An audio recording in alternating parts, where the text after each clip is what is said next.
He was already in the kitchen when I came downstairs that morning. I hadn't heard the door, hadn't sensed movement, but there he was, quiet, absorbed in the smell rising from a cast iron pan, sleeves rolled to his elbows, the faint trace of steam brushing the lines of his face. I froze in the doorway, disoriented. This wasn't his usual time. He was always early, but not this early, and never without asking. That morning, he hadn't asked. He simply existed there, like a part of the house I'd never noticed before. Stood longer than I should have, just watching, noticing. His posture, upright, not military, but assured. The way his forearms moved as he stirred the contents of the pan, slow and methodical, not rushed like my husband's motions when he cooked once every few months, more for show than substance. When he turned, his eyes met mine like he'd known I was there all along. He didn't smile. That was the first thing I noticed about him weeks ago. He didn't smile at anything he didn't find genuinely amusing. I was up early. Thought I'd start breakfast, he said, voice low, with that accent that thinned the vowels and made the words sound heavy. I should have asked him to stop, should have told him he was overstepping, but I only nodded. I watched as he plated a simple breakfast and left it on the marble counter like a quiet offering. I didn't eat it. Not then. I just stood there long after he'd left the room, trying to name the tremor I felt. By noon, I had changed clothes twice. I told myself it was the weather. Spring always played tricks. But that wasn't true. The truth was, silk didn't feel right that day, nor did cotton. I wanted to feel something against my skin that held its own meaning. I settled on the black one piece with lace edging. No one would see it, of course. Not him, not my husband. But I would know. There was a time, early in our marriage, when my husband would pause just to watch me get dressed, when his gaze lingered, not with lust, but appreciation. Now, the only time he noticed my clothing was if I wore heels too loud while he was on the phone. He returned home at 6. I had dinner ready, table set like always. He kissed the air near my cheek, said, "Smells good," and sat down. Not a word about my hair, which I had redone that morning. Not a glance at the neckline of my blouse, which fell just slightly, lower than usual. I shouldn't have expected anything, but I did, still. After all these years. The house was large, old, with doors that clicked shut like punctuation. That evening, I heard the soft thud of one such door, the pantry, maybe the side hallway. I thought of him again. I wondered where he was exactly. I told myself I didn't care, that it was ridiculous to notice the sound of one man's steps in a house filled with decades of footfall. But I did care. Not about him. Not yet. But about the way something in me seemed to lean toward his presence, like a flower turns to warmth. Later that night, after my husband fell asleep watching something, forgettable on TV, I slipped back downstairs. I didn't turn on the lights. I just stood in the kitchen where he had been. The air still held a faint scent, something between spices and heat and work. I ran my finger across the counter he'd wiped clean. The silence didn't feel empty, and I stayed there longer than I needed, because for the first time in a long time, the stillness felt like an invitation. I didn't plan to see him that morning. I told myself that, at least. Told myself that I just needed a breath of fresh air, that it was too early to begin working on the gallery emails, that stepping into the garden before the heat rolled in would clear my mind. And yet, I chose the silk robe that clung a little, tighter around the waist, the one I wore only when I felt something unnamed pressing under my skin. I brushed my hair before I tied it back. I slipped on the perfume my husband said was too floral for indoors. The garden was quiet. A dull layer of dew clung to the grass like a whispered memory. And there he was, already among the pots and vines, sleeves rolled up again, lifting a bundle of dead glycine from the trellis with the patience of someone who had all the time in the world. He didn't notice me at first. I let myself watch. The way he bent forward, careful not to damage the shoots that were still alive. The way his fingers gripped the shears, not roughly, but with controlled pressure, like he understood the difference between cutting and harming. I stepped closer. Enough for the gravel to shift beneath my feet. He turned his head but didn't look startled, just aware, present. "I thought this one was gone," he said, motioning to the vine. "But it's still breathing under all that." I didn't answer right away. My fingers brushed over the edge of the wooden beam next to me. The words he'd said weren't about the plant. Not only. Not entirely. "Some things survive longer than we expect," I finally said. He looked at me then.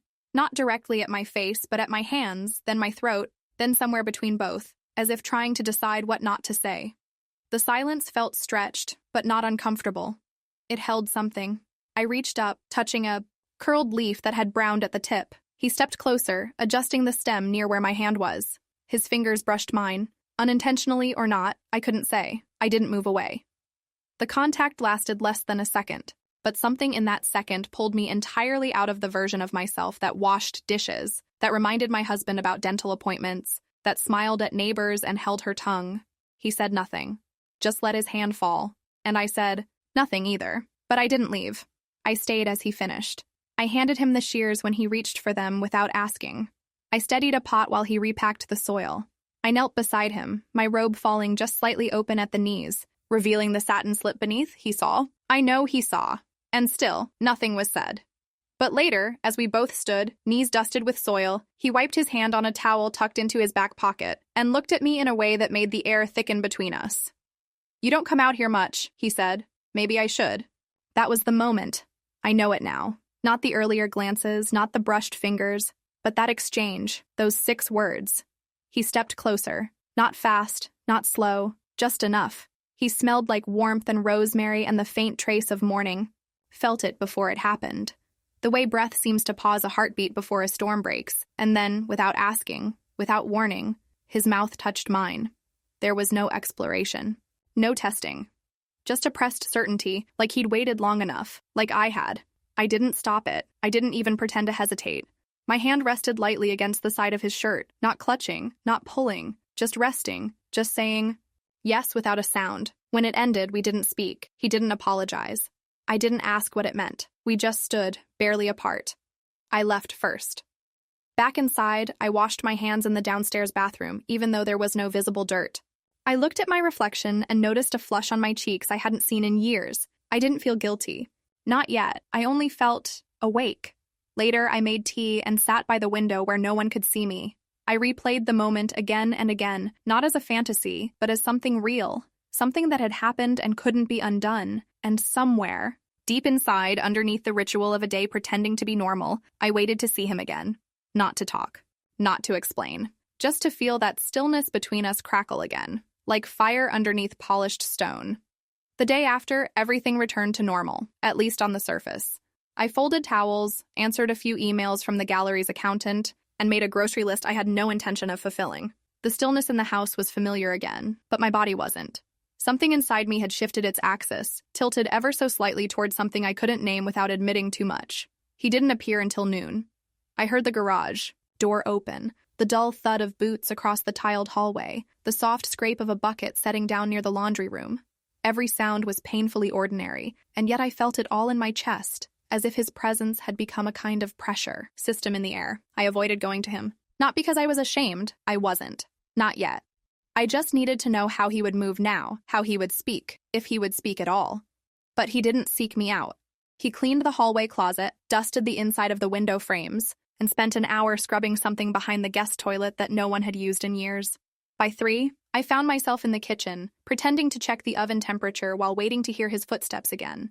When he did finally pass behind me, on his way to the pantry, I caught a whiff of his skin. Not cologne, not soap, just clean, fabric and something faintly metallic like worked iron and water. He didn't say anything, but as he reached above me for the broom, our arms nearly touched. The air between us prickled. Only then did he speak, quietly, deliberately. You forgot your coffee on the garden wall this morning? I didn't know what to say. I had. I'd sat there for maybe 10 minutes before leaving the cup behind, distracted by the thought of seeing him again. I didn't mean to, I said. I know. His tone wasn't warm. It wasn't cold either. It was level, controlled. That shook me more than if he'd laughed or looked away. He was being careful, and I didn't want him to be. Later, after my husband returned from a site visit and went upstairs to take a call, I stood at the bottom of the staircase and listened. I could hear his voice, strong, professional, immersed in logistics. We hadn't really spoken all day. He'd kissed the side of my head out of habit when he came home, complimented the scent of the candle I'd lit, asked what was for dinner without waiting for the answer. It wasn't neglect. It was consistency. And that's what made it worse. He was consistent, steady, predictable, the kind of man women were supposed to be grateful for. And I had been, for years. But now, the steadiness felt suffocating. Not because he had changed, but because I had. When evening settled in, and the hallway dimmed under the fading sun, I walked into the laundry room without reason. He was there, folding towels, my job, not his. He didn't look up when I stepped in. That alone made my heart shift. The quiet between us wasn't awkward anymore. It was expectant. "I can finish those," I said, just to hear myself speak. "I know you can," he answered, still folding. "But you didn't. I should have left, should have said something mundane and walked back out. But I stood there, fingers grazing the edge of the counter. I noticed his shirt was damp at the collar. I imagined what had caused it. Steam, sweat, effort. I thought about touching that fabric, feeling its heat. He looked up finally. Our eyes held. There was no smirk, no seduction, just awareness, a shared truth neither of us had the courage to name. I wondered if he was waiting for me to say it, to ask something, to pull the thread that would unravel us both. But I didn't. Instead, I reached for a towel and began folding beside him.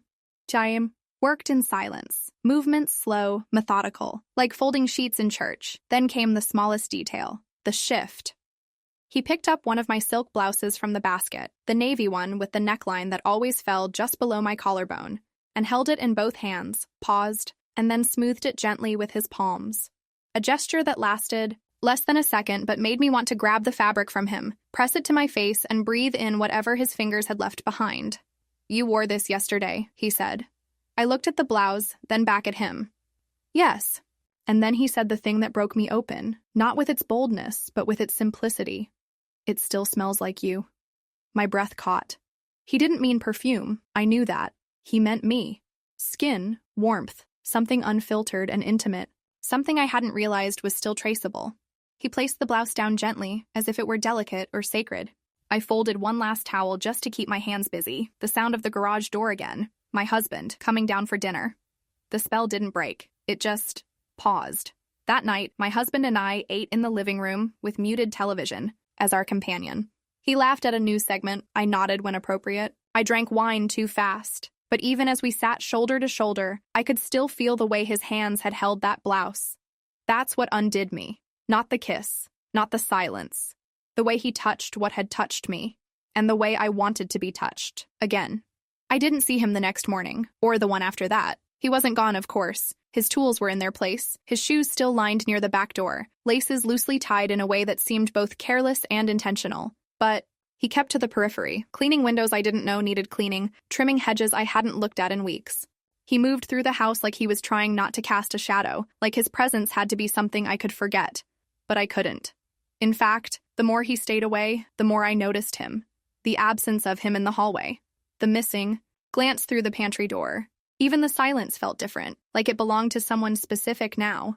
I tried to resume my rhythm. Gallery emails, folding linen napkins, walking past the mirror and not pausing too long, but everything carried the faint scent of something that had already begun to rot from the inside, not from what had happened, but from everything we weren't saying. By the third morning, I cracked. I drove to the gallery even though it was closed that day. Sat in the back office and opened a bottle of mineral water I didn't want, stared at the ceiling, and debated whether to text him. But what would I say? Come inside? We need to talk? I can't breathe without thinking about how your mouth felt on mine? No. Eventually, I walked out, wandered the side alley next to the building. The light hit the brick in that late afternoon way that makes everything look more cinematic than real. And then I saw him, standing near the edge of the back lot, holding a set of utility keys, looking at the sky like it had said something he didn't believe. He didn't move when he saw me, didn't even blink. "You followed me?" I asked. "No," he said. I was delivering something. I almost believed. Him. Almost. He walked closer, but not too close. Left enough space for denial to slip between us. But his eyes, that steady weight of them, told the truth I wasn't ready to say aloud. "This isn't going to end well," I said. "I don't think it's meant to," he replied. And that should have been the end. Those two lines. Our final logic. But instead of turning, I leaned against the wall, hands behind me gripping the edge of the windowsill like an anchor. He didn't reach for me. He didn't touch me. He just stood there, gaze fixed, like he was holding back the ocean with his shoulders. That night I dreamed of him, not of his body or our kiss or even his hands on my blouse, but of him standing in the house barefoot, silent, while everything around him caught fire. He didn't move, just looked at me across the smoke, waiting. I woke up sweating, sheets tangled around my legs, throat tight with words I hadn't spoken. The next morning, I went into the kitchen earlier than usual. He was already there, of course. He didn't say hello. He never really did.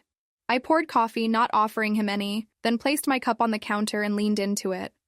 I can't keep pretending this is nothing, I said quietly, still facing the sink. I'm not pretending, he answered. I turned. His eyes held mine. There was no arrogance in them, no hunger, just certainty. The kind that made me want to run and also never move again. I don't know how to be around you, I confessed. You don't have to be anything, he said. You just have to be honest. And there it was. The choice laid out like a knife on the table. Clean, sharp, quiet.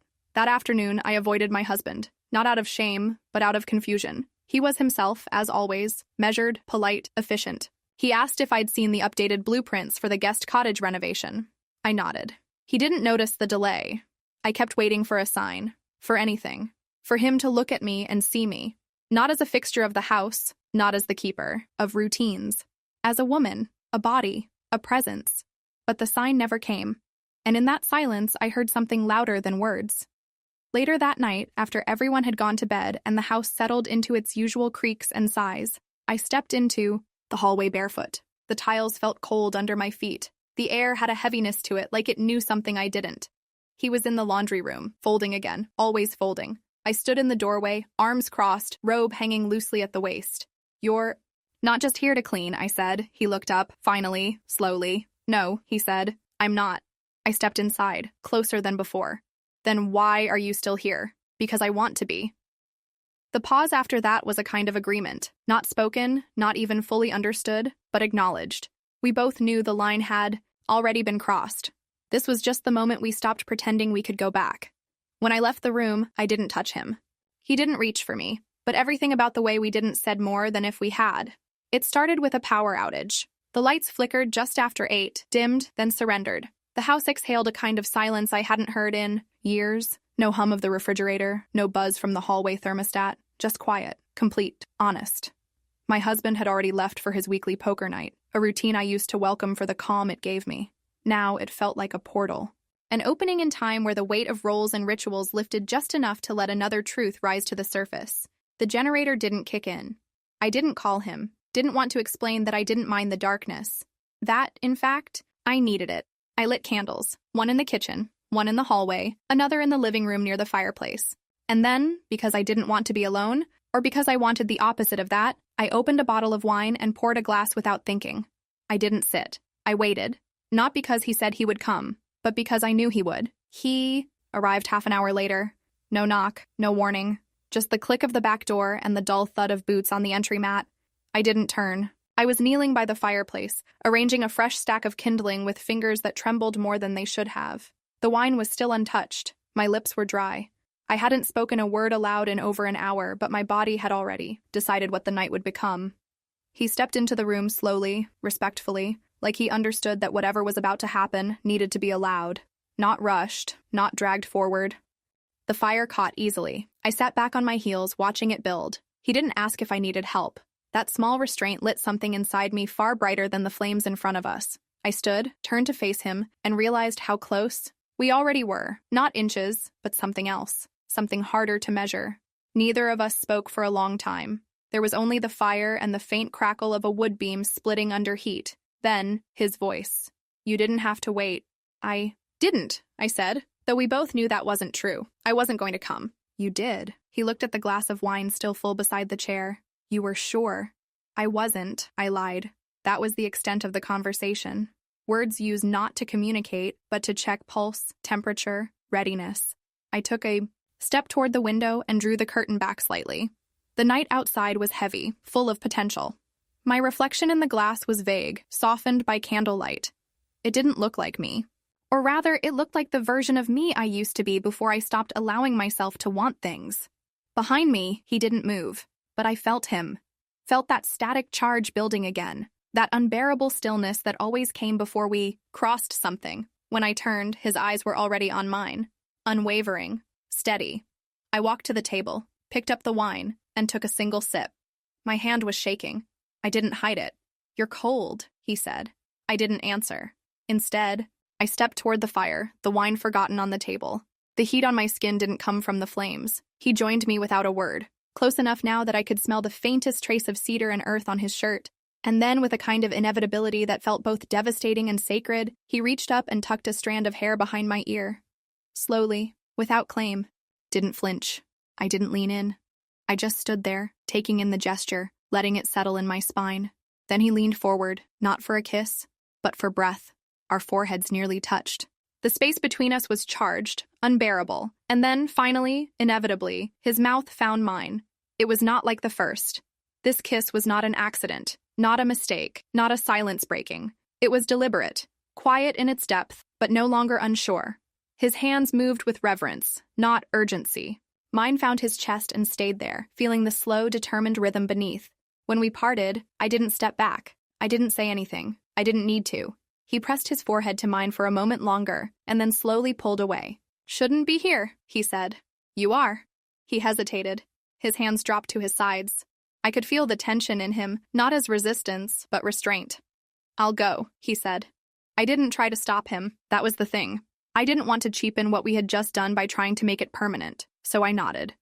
He left through the same door he'd come in, quietly, without looking back. But the fire remained, and so did the taste of him. That night, when my husband returned and kissed the top of my head like always, I didn't stiffen. I didn't pull away, but I didn't feel it. His kiss was routine. A placeholder, and mine had already been spent. The next morning felt like an aftershock, not violent but unstable, like the floor beneath me was still deciding whether to hold or crack. I moved through the house in a kind of mechanical haze, not from regret but from the weight of clarity. It wasn't a secret anymore, not to myself. I had kissed him, again, and I hadn't hesitated, not because I wanted to ruin anything, but because I needed to feel alive in a way I hadn't in years. That kiss had confirmed what I already feared, that something inside me had shifted permanently. My husband left early, suitcase in hand, his usual work trip to San Diego. He kissed me on the cheek, handed me his itinerary, reminded me about a wine delivery scheduled for Tuesday. I nodded in all the right places. I even smiled, but the moment the door closed behind him, I exhaled like I hadn't in days. By noon, I was still in my robe. I sat on the edge of the bed, legs tucked under, me watching the light move across the floorboards. A part of me expected him to knock, to appear. But hours passed, and the house stayed still. I told myself to eat something, to clean, to water the garden. But instead I went upstairs, opened the small drawer in my closet, and pulled out the red set I hadn't worn in over a decade. Lace, delicate, too intricate for errands or dinners or anniversaries that blurred into obligation. I didn't wear it for anyone else, not for him, not for my husband. I wore it because something in me demanded to be seen, even if only by the mirror. It didn't fit the same way. My body was older, softer in places, sharper in others. But when I tied the robe over it and stood barefoot in the hallway, I felt like a version of myself I hadn't touched in years. I packed an overnight bag without planning. A dress, a notebook, a single pair of heels I hadn't worn since my sister's wedding. I called the small inn near the coast and asked if their corner room was available. It was. I gave them a false name. Not out of shame, out of necessity. I left a note on the counter in case my husband came back early. Took a night for myself. Don't worry, I have my phone. I turned it off before I pulled out of the driveway. The drive was just under an hour, through winding roads and stretches of salt-bleached fields. I didn't listen to music. I let the silence expand. The inn was nearly empty, quiet in the off-season. The clerk didn't ask questions. I signed a form, took the key, and climbed the narrow stairs alone. The room smelled like wood polish and something floral, maybe lavender. The bed was too big for one person. The curtains were thick, the windows low. I set the bag down and stood at the edge of the bed, unsure what I was doing. Was this an escape? A confession? A trap I'd set for myself? I didn't unpack. I sat on the chair near the window, pulled out the notebook, and stared at the blank page. I didn't write. At some point I heard a car outside, then a door, footsteps. Not hurried, but deliberate, familiar. I didn't get up. I waited. There was a soft knock. No insistence, just presence. I rose, crossed the room, opened the door. He stood there, jacket open, shirt unbuttoned at the top, eyes level with mine. He didn't ask why I was there. He didn't ask how I'd found the place. "You came?" I said. I wasn't sure if I should. "But you did." He stepped inside without touching me, walked past the bed, glanced at the windows, the chair, the forgotten glass of water near the sink. "This room suits you," he said. "I don't know if it suits me, but I needed it." He nodded. We didn't say anything for a while. He stood by the window. I sat again. It felt wrong to kiss, too easy, too obvious. Instead, we talked about everything except what mattered, about cities we'd never been to, dishes we missed from childhood, whether the moon looked different depending on where you stood. It was only after the sky went dark and the air grew colder that he reached across the space between us and took my hand. Just that. His fingers around mine, and that was enough. That night, we didn't undress. We didn't touch more than hands and eyes. We shared a bed, not in intimacy, but in acknowledgement. I fell asleep to the sound of his breathing, the weight of his presence beside me anchoring a version of myself I'd been too afraid to meet alone. And for the first time in years, I didn't dream about vanishing. I dreamed about staying. We returned in silence. He drove. I watched the landscape pass in fragments, telephone poles, dry fields, rusted gates that leaned like tired sentries. The morning sun hadn't yet sharpened, so everything looked softer, quieter, like the world itself was holding its breath. When we reached the driveway, he didn't cut the engine. The hum of the car filled the stillness between us. I looked at the house, familiar, orderly, a place where nothing had changed, and yet everything had. I stepped out first, bag in hand, key already warm between my fingers. I didn't look back until I reached the front door. He was still seated, eyes forward, as if giving me one final moment of control before we crossed another line. I thought he would leave. I thought that was the end of the unsaid. But hours later, he was still there. Somewhere inside the property, I heard the faint rattle of a ladder being moved, the distant thud of something being cleaned behind the garage. It was easier to pretend again until I found the toothbrush. It wasn't mine. It wasn't my husband's, and it hadn't been there yesterday. I stood in the guest bathroom with it in my hand, staring at the worn handle, the curve of the bristles. For a second, I thought I might be wrong. Maybe it was old. Maybe it had always been there. But the air around me didn't agree. It felt thick, electric, too aware. I placed it back without a sound, as if it might break something fragile if I dropped it. He knew I'd find it. It wasn't left by accident. That night, I made dinner as usual. My husband had returned with tired eyes and a sunburn. He talked about traffic, bad coffee, a hotel receptionist with too much perfume. I stirred the pot on the stove, nodded in the right places, let his voice become a rhythm in the background. When we sat down to eat, he said it again. His favorite phrase whenever the food met expectation and not surprise. Tastes just like always. And I smiled, because that was exactly the problem. Later, after he'd gone to bed and the house had settled, I went to the laundry room, not to clean, not even to see if he was there. I just needed to stand in the same air, to remember what it felt like to choose something that wasn't safe. Ray was there, folding again. Always folding. A ritual I was starting to understand meant more to him than convenience. He looked up. "Did you mean for me to find it?" I asked. He didn't flinch. "Yes." "Why?" "Because I wanted you to. No, I'm real." I leaned against the frame of the door, arms crossed, bare feet cold on the tile. I didn't answer.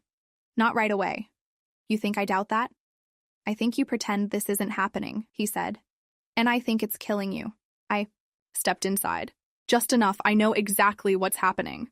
"Then what are you going to do with it?" He wasn't angry. His voice was calm, almost gentle. But there was something underneath it. Something that didn't beg, didn't threaten, but simply refused to be invisible. I couldn't answer, not because I didn't know, but because I knew too well. He reached into the basket and lifted one of my dresses. The green one. The one my husband never complimented, not once in all the years I'd worn it. His fingers traced the hem. "You wore this the night you stayed by the fire," he said.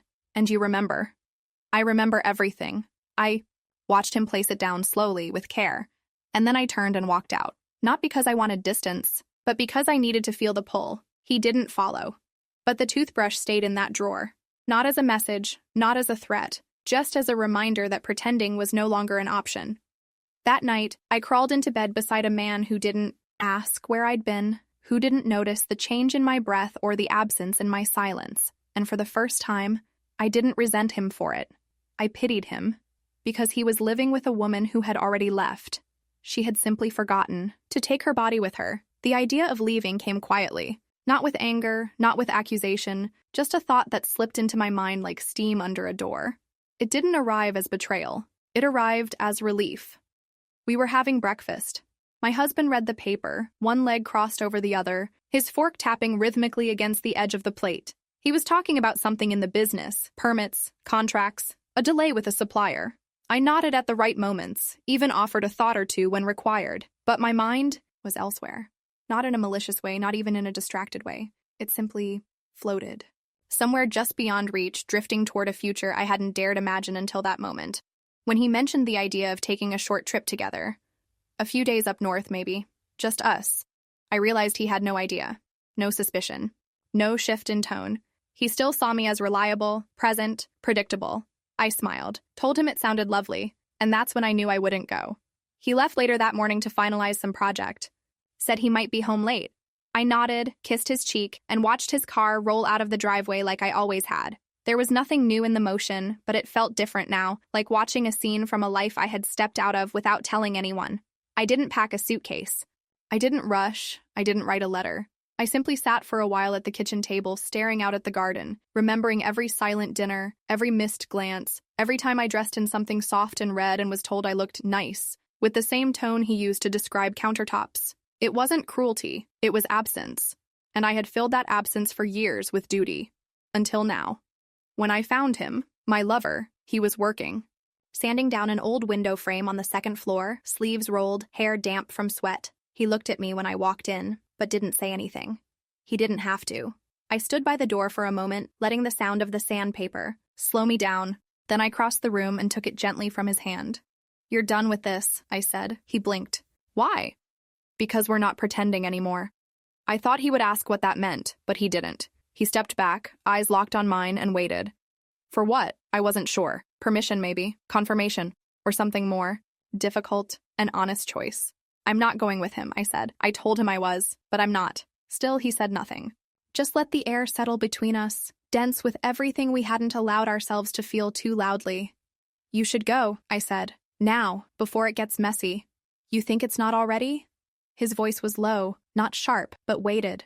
"You think what's happening here isn't already tearing something apart?" I turned away. Not because he was wrong, but because he was right. When I reached the stairwell, he followed, at a distance. Not chasing, just walking behind like a shadow I hadn't earned. We stood in the kitchen again, like we had in the beginning, where this started, where glances turned into questions and questions turned into touches, and silence became louder than conversation. "I didn't plan this," I said. "No one ever does." We were both quiet for a while. The clock on the wall ticked too loud, a rhythm that felt insulting somehow, as if it believed it was still measuring something real. "I wanted it to mean nothing," I admitted. "The first kiss, the second, the way you looked at me when I wasn't looking. I wanted to believe I was strong enough to ignore it. And now? Now I want to forget how strong I had to be just to feel like a woman in my own house." His jaw tensed. He stepped closer, and for the first time in days, his hand found my waist. Not to pull, not to possess, just to hold. I let it rest there. My breath stilled. "You think leaving will fix this?" he asked. "Running from it?" "I think leaving is the only honest thing I have left." I didn't cry. I didn't tremble.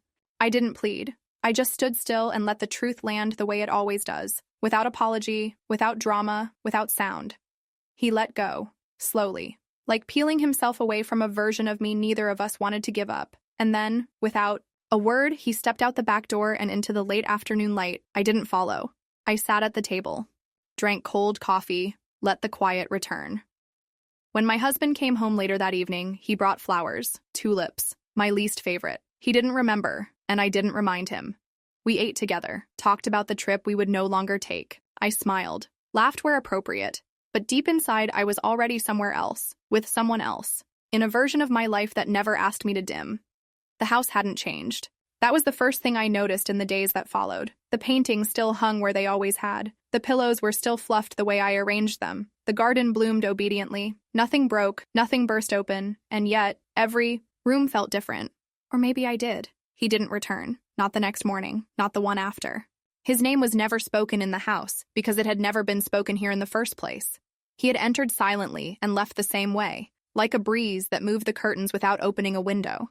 There was no note, no message, no drama, just absence. My husband carried on with his routines. He didn't mention the canceled trip. Perhaps he assumed the days had simply folded into one another, lost in work and weather and habit. Or perhaps he knew, not everything, but enough. Enough to know that a part of me had been unreachable for weeks, months, maybe years. He didn't press. He didn't ask. That was his way. Stoic detachment dressed as patience. I used to admire it. Now it only felt like a wall with no door. Tried to slip back into the rhythm of normalcy. Mornings with filtered light and muted conversations. Grocery lists, phone calls, the soft clink of dishes in the sink. But underneath it all was a quiet unraveling, a sense that something had shifted too far to be rethreaded. The toothbrush remained in the drawer. I never moved it, not out of sentimentality, but as proof of what I couldn't say. That it wasn't imagined, that something had happened, that I'd been seen, truly seen by someone, even if only briefly. The dress he folded still lay in the laundry basket, never put away. Some mornings, I'd pass it without touching it, like an artifact behind glass. A version of myself I no longer had the strength or permission to be. And then, one afternoon, a package arrived. No return address. Just my name, written in a hand I knew immediately. Inside, a book of Mediterranean architecture, worn at the corners with pages dog-eared, in places that spoke of sun-drenched courtyards and sea-swept roofs. Tucked into the front cover was a photograph, a staircase, empty, stone-walled, lit from above by a shaft of natural light. No message, no note, no explanation, but I understood. It wasn't a goodbye. It was a mirror, a quiet offering, a moment, captured perhaps before he ever came to this house, or maybe just after. A place he once stood, or longed to. That night I didn't sleep beside my husband. I lay awake in the guest room, the door open, the curtains pulled. The wind moved faintly through the hallway, touching the candle on the dresser until the flame tilted but didn't go out. I thought of the motel room, the fireplace, the robe, the quiet, the way he had once touched my face with hesitation instead of entitlement. I thought of how my husband never asked why I stopped wearing perfume, never noticed when I cooked meals that went untouched, never asked if I was happy, just if I was fine, and maybe that was the clearest sign of all. The next morning, I sat in front of the mirror with no makeup. I studied the lines near my eyes, the slight unevenness of my skin, the curve of my lips when I didn't smile. I didn't hate what I saw, but I didn't recognize her either. I pulled out the red lingerie from the back of the drawer, not to wear, but to hold, to remind myself that I had once chosen desire over safety, that I had once been willing to shatter something to feel something real. Downstairs, the sound of the front door opening, my husband returning from the gym, the rattle of keys, the clearing of his throat. I didn't move. I stayed where I was, still, awake, listening, knowing full well that nothing explosive was coming, no confrontation, no demands, just life, continuing, unmoved. And I finally understood. The worst kind of betrayal isn't when someone stops loving you. It's when they stop noticing you ever did. So I sat there, hair unbrushed, eyes tired, dress loose around my shoulders, and for the first time in years, I let the silence be mine, not a prison, a beginning.